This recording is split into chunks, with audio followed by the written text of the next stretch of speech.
I've seen a lot of change, been through a lot of pain. Some things are not the same as they were a year ago.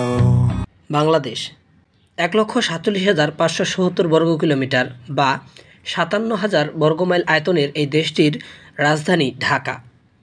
বর্তমানে ঢাকার সুবিশাল ভবন, বড় বড় building, রাস্তার পাশে বিলাসবহুল বিশাল shopping mall, comfortable highway road, সার্বক্ষণিক ইলেকট্রনিক ডিভাইসের ব্যবহার, লাক্সারি কার, এসি, ফ্রিজ, আরও কত কী।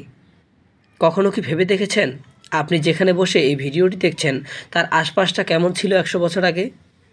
বিশেষত আমাদের এই প্রিয় মহানগরী, রাজধানী শহর ঢাকা ১০০ বছর আগে কেমন ছিল? চারপাশটা কি আকাশচুম্বী দালান কোঠা আর ধূলিমলিন বিষণ্ণ ডিজেলের গন্ধে ভরা ছিল? চোখ বন্ধ করে ঘুরে আসুন ১০০ থেকে ১৫০ বছর আগে। নিজেকে কল্পনা করুন ঢাকার রাস্তায়। কি দেখছেন? চলুন মিলিয়ে নিই আপনার কল্পনা আর বাস্তবকে। আজ আমরা ঢাকার যে ছবিগুলো দেখব সেই ছবিগুলো কিছু চার্লস ডায়েলের আঁকা ১৮০৮ থেকে ১৮১১ সালের দিকে। পরবর্তীতে ১৮১৪ এবং ১৮২৭ সালে দ্য অ্যান্টিকিউটিস অব ঢাকা নামে 4টি ভলিউম আকারে প্রকাশ পায় ছবিগুলো। ১৯০৪ সালে ভাইসরয় লর্ড কার্জনের এক ফটোগ্রাফার ফ্রিটজক্যাপ ঢাকার আরও কিছু অতি মূল্যবান ছবি তোলেন, কিছু আবার ব্রিটিশ লাইব্রেরির স্বত্বাধীন। চলুন আজকে ১০০ থেকে ১৫০ বছর পূর্বের ঢাকার ছবি, ভিডিও চিত্র সহ তুলে ধরব।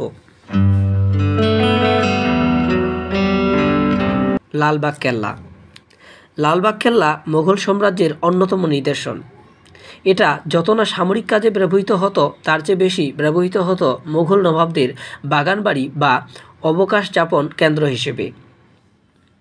১৬৭৮ সালে সুলতান মোহাম্মদ আজমের শাসনামলে সুবেদার শায়েস্তা খাঁর তত্ত্বাবধানে লালবাগ কেল্লার নির্মাণ কাজ শুরু হয়। কথিত আছে যে ১৬৮৪ সালে সুবেদার শায়েস্তা খাঁর আদরের কন্যা ইরান দুখত পরিবিবি এর মৃত্যুতে খাঁ প্রচণ্ড কষ্ট পান। অবিলম্বে এই দুর্গের নির্মাণ বন্ধ করে দেন এবং এর অভ্যন্তরে তিনি পরিবিবির কবর স্থাপন করেন, যা পরিবিবির মাজার নামে পরিচিত। চার্লস ডায়েলের পেইন্টিং। লালবাগ কেল্লার পাশ দিয়ে বুড়িগঙ্গা নদী প্রবাহমান। ছবিটিতে ১৮৭০ সালের কেল্লার দক্ষিণাংশের একটি ফটক দেখানো হয়েছে। রমনা পার্ক। পহেলা বৈশাখ মানেই পান্তা ইলিশ আর রমনার বটমূলে বসে বৈশাখী গান শোনা, মাটির পুতুল, কাচের চুড়ি, রুমঝুম। আবার বই মেলা হলে রমনার প্রাঙ্গণ সারা দেশের মানুষের বই তৃষ্ণা মেটায়। কেমন ছিল এখনকার এই সুশোভিত আনন্দ উদ্যানটি? রমনা পার্কের এই ছবিটি ১৯০১ সালে তোলা। রমনার মূল ফটক।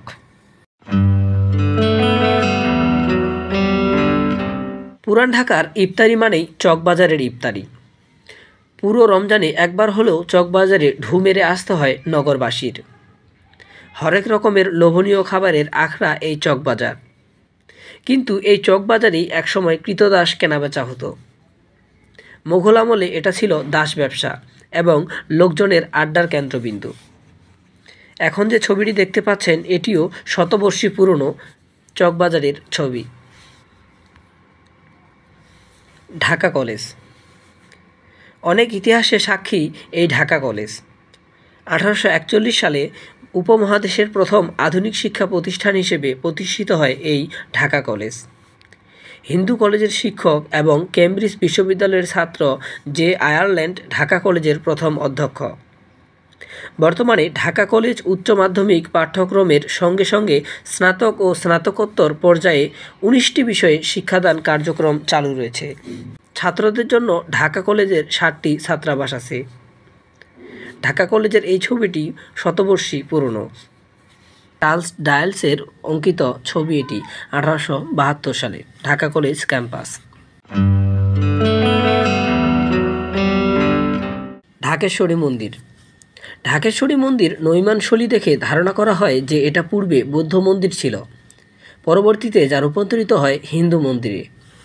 ১৯ শতকের শেষের দিকে মন্দিরটি সম্পূর্ণ জঙ্গলাকীর্ণ ছিল এবং রক্ষণাবেক্ষণ ও উপাসনার জন্য কোনো পুরোহিত ছিল না। এখন যে ছবিটি দেখতে পাচ্ছেন এটি মূলত ১৯০৪ সালের ঢাকেশ্বরী মন্দির।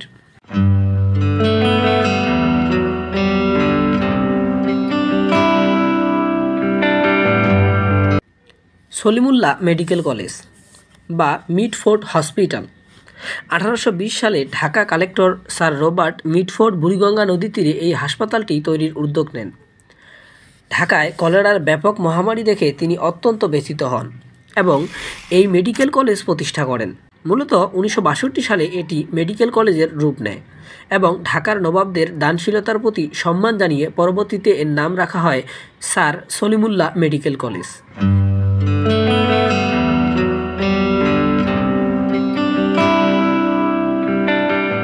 শিল্পনগরী তেজগাঁও। আপনারা এখন যে ছবিটি দেখতে পাচ্ছেন এটি 1880 সালে তেজগাঁও এলাকার অঙ্কিত একটি ছবি।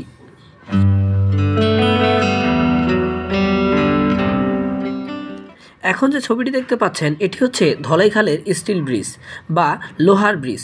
এটি 1904 সালের তোলা ছবি। সেন্ট থমাস চার্চ, প্রায় 200 বছর আগের পুরনো এই চার্চ পুরান ঢাকার অন্যতম নিদর্শন। 1863 সালে বিখ্যাত ঘড়ি নির্মাণকারী প্রতিষ্ঠান বিগ ব্যান এর একটি ঘড়ি এই চার্চের চূড়ায় স্থাপন করা হয়, যাতে পুরান ঢাকাবাসী এই ঘড়ি দেখতে পায়। এরকম ঘড়ি এই মুহূর্তে পৃথিবীতে মাত্র 2টি আছে, অপরটি লন্ডনের হাউস অব পার্লামেন্টের চূড়ায় অবস্থিত। ছবিটি 1872 সালে তোলা। Saint Thomas church. নারিন্দা খ্রিস্টীয় কবরস্থান।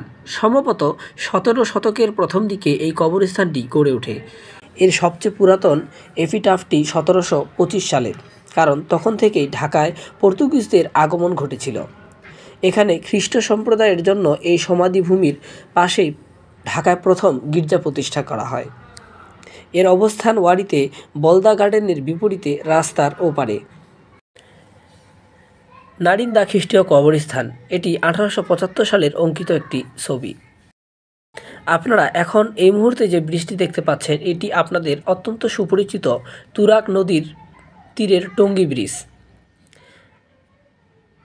ছবিটি এঁকেছেন চার্লস ডায়েলস 1885 সালে। তুরাগ নদীর তীরের টঙ্গী ব্রিজ। পুরানো পল্টন, 1875 সালের পুরানো পল্টনের ছবি এটি। চাঁদনী চক, 1870 সালের ছবি এটি। জুম্মা মসজিদ থেকে তোলা হয় এই ছবিটি 1870 সালে, চাঁদনী চকের ছবিটি।